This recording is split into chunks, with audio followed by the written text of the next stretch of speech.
Bentornati. Oggi ho qualcosa di davvero speciale da condividere con voi. Faremo un viaggio nel simbolismo antico e affascinante che ha attraversato le epoche e le culture. Non sarà solo un'analisi simbolica, è molto di più. Scopriremo le connessioni profonde che ha con varie tradizioni, dalle antiche civiltà al misticismo moderno. State con me fino alla fine del video. Ci aspetta un viaggio intrigante attraverso la storia, la filosofia e la simbologia. Pronti? Andiamo. Il fiore della vita, un simbolo con una lunga storia che custodisce molti segreti. Questo simbolo è frequentemente utilizzato e venerato da teoristi e occultisti sin dai tempi antichi.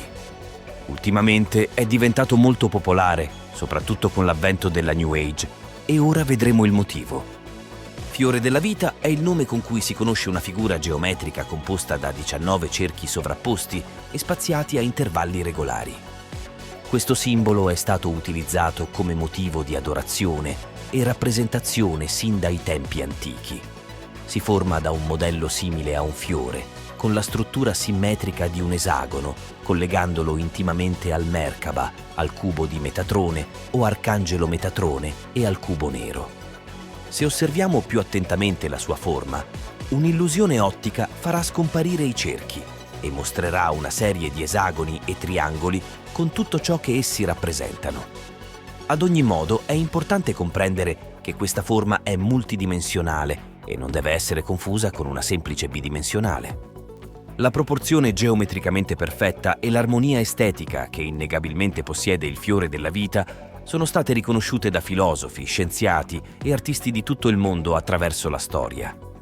Nel misticismo ermetico e nello gnosticismo moderno, la geometria sacra diventa un antico valore religioso che rappresenterebbe le forme fondamentali dello spazio e del tempo.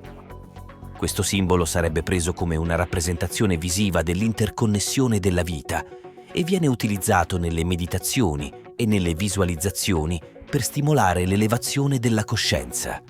Sfrutta il fatto che tali figure sono dinamiche e fluiscano in una forma geometrica costante, catturando l'attenzione di entrambi gli emisferi del cervello umano, spiegando così il suo magnetismo e la sua gravitazione visiva. In ogni caso, l'immagine del fiore della vita è stata ampiamente utilizzata come amuleto da millenni. Una figura storica così prominente come l'artista, scienziato e occultista Leonardo da Vinci era ossessionato dalle proprietà matematiche di questo simbolo. Da Vinci attribuiva grande importanza al fiore della vita come parte di un gruppo di simboli interrelati o sistemi informativi, tra cui l'uovo della vita, il seme della vita e il frutto della vita. A ciascuna di queste forme è assegnato un numero d'ordine di rotazione, essendo l'uovo il primo, il seme il secondo, il fiore il terzo e il frutto il quarto. Si dice che nell'uovo della vita o nella prima fase della rotazione, le distanze tra le sfere mantengono una relazione praticamente identica alle distanze tra i toni e i semitoni della musica. È anche sorprendentemente simile alla struttura cellulare dello sviluppo embrionale. Questa è la struttura che crea il corpo umano e quello di tutti i vertebrati. L'uovo della vita, composto da 7 sfere o cerchi, è anche correlato alla creazione del mondo in 7 giorni secondo il racconto biblico e allo stesso modo nel gnosticismo, nell'alchimia e nella cabala, con le 7 sfere o pianeti che hanno un'importanza fondamentale. Il seme della vita è rappresentato da 6 cerchi intrecciati che circondano un 7° cerchio. Tutti i cerchi hanno dimensioni simili e ognuno di essi, come nell'uovo, rappresenta ciascun giorno della creazione, specialmente nella Cabala. Insieme formano un campo dinamico di relazioni geometriche che rivelano il modello fondamentale della flora della vita e culturale di tutte le forme della creazione. I 7 cerchi del seme sono utilizzati nella teosofia, nel gnosticismo e in alcune logge luciferine, per rappresentare i chakra umani, ma non così nell'induismo, da cui hanno origine, dove si crede che i chakra siano 6.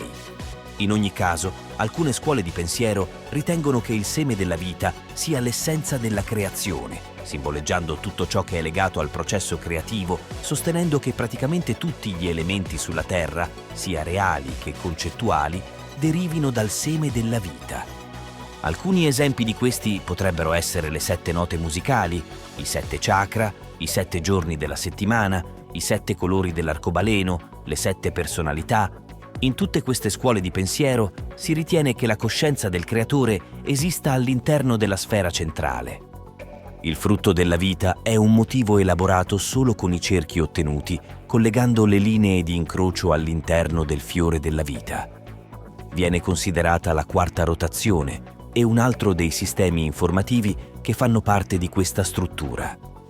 Questo viene utilizzato come base per disegnare i solidi platonici o pitagòticos, che sono il tetraedro, il cubo, l'ottaedro, il dodecaedro e l'icosaedro.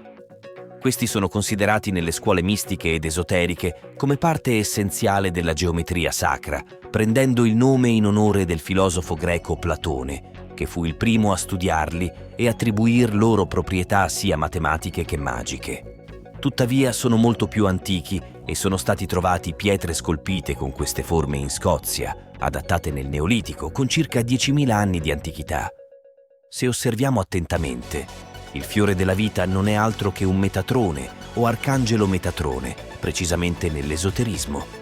La quantità di cerchi rappresenta i 13 sistemi di informazione e la loro rappresentazione attraverso idee o concetti mentali che sono necessari per la costruzione delle forme dal punto di vista geometrico.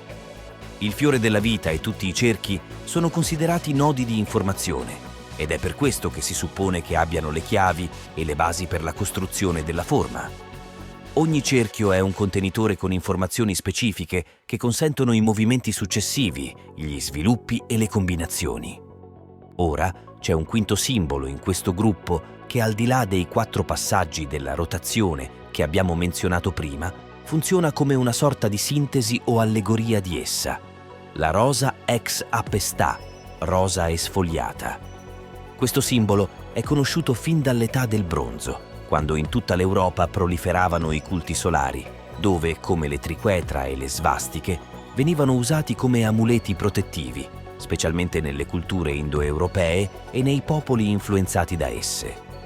Questo simbolo è stato utilizzato dalle tribù celtiche pre-romane fino al cristianesimo medievale. La sua forma si basa sull'anello centrale del fiore della vita e del seme della vita, dove su una circonferenza centrale si proiettano altri 6 cerchi con lo stesso raggio, dalle cui intersezioni si ottiene un fiore a 6 petali ellittici. I Romani, che assimilarono questo tipo di rappresentazioni dai loro conquistati, sincretizzarono in esse Giove e Helios e successivamente, nel cristianesimo, venne identificato come la luce eterna e quindi l'immortalità dell'anima. Una caratteristica interessante del fiore della vita è che si può trovare evidenza della sua importanza in quasi tutte le principali culture del mondo antico. Ad esempio, è possibile vederla nei templi all'interno della città proibita in Cina, nelle antiche sinagoghe in Israele, nei templi buddisti in India e in Giappone, nella città di Efeso in Turchia, scolpita nella roccia nell'antica Siria, in Spagna, precisamente a Cordoba nelle moschee e in molti altri luoghi. Si ritiene che gli esempi più antichi conosciuti del fiore della vita siano presenti nel tempio di Osiride ad Abido. La maggior parte degli archeologi sostiene che abbiano almeno 2300 anni di antichità. La caratteristica più singolare del fiore in Abido è che sembra non sia stata scolpita nel granito, ma potrebbe essere stata bruciata su di esso o disegnata con una tecnica incredibilmente precisa. Si ritiene che possa rappresentare l'occhio di Ra, un simbolo dell'autorità del faraone. Il fiore della vita può essere trovato in una forma o nell'altra in tutte le principali religioni del mondo. Gli autori della New Age la collegano al profeta biblico Enoch, all'arcangelo Metatron, al simbolo dei pesci e agli anelli Borromeo. Nella Cabala, che storicamente è stata studiata dai seguaci del giudaismo e anche dai seguaci dell'occultismo e così via dai seguaci delle ambasciate correnti, ci sono ampie connessioni simboliche con il fiore della vita. Questo viene apprezzato soprattutto sull'albero della vita, che evidentemente deriva dal disegno del fiore della vita, dovuto alla quantità di similitudini che condividono. A sua volta forma parte centrale delle lezioni della Cabala, come il cubo di Metatron, che che si incontra nel frutto della vita e che si osserva anche nelle prime scritture cabalistiche, stando molto legato all'alchimia e al gnosticismo. Nelle epoche moderne, la teosofia e il pensiero della nuova era, entrambi legati a correnti luciferine e nel caso della teosofia sempre molto vicino alla massoneria, hanno aderito con forza a questo simbolo al quale le attribuisce un profondo significato spirituale e considerato una forma di illuminazione per coloro che lo hanno studiato come geometria sacra. Ci sono gruppi di persone in tutto il mondo che praticano, secondo le loro credenze, forme particolari di meditazione basate, o almeno in parte, nel fiore della vita. Penso che il suo studio approfondito per l'umanità porterà a una nuova era illuminata di conoscenza nascosta. In sintesi, da millenni, questo simbolo è stato utilizzato da varie scuole come idealizzazione del patrono più importante e sacro dell'universo. Simbolizza niente meno che il codice fluente della creazione stessa, di ogni atomo, di ogni molecola e di ogni forma di vita, così come di tutto ciò che esiste.